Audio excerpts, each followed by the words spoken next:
சொல்லுங்க, கர்ணனை கையோட கூட்டி வாருங்க.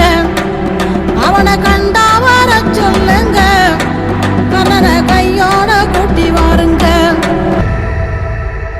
கவசத்தையும் கண்டதில்ல, எந்த குண்டலமும் கூட இல்ல.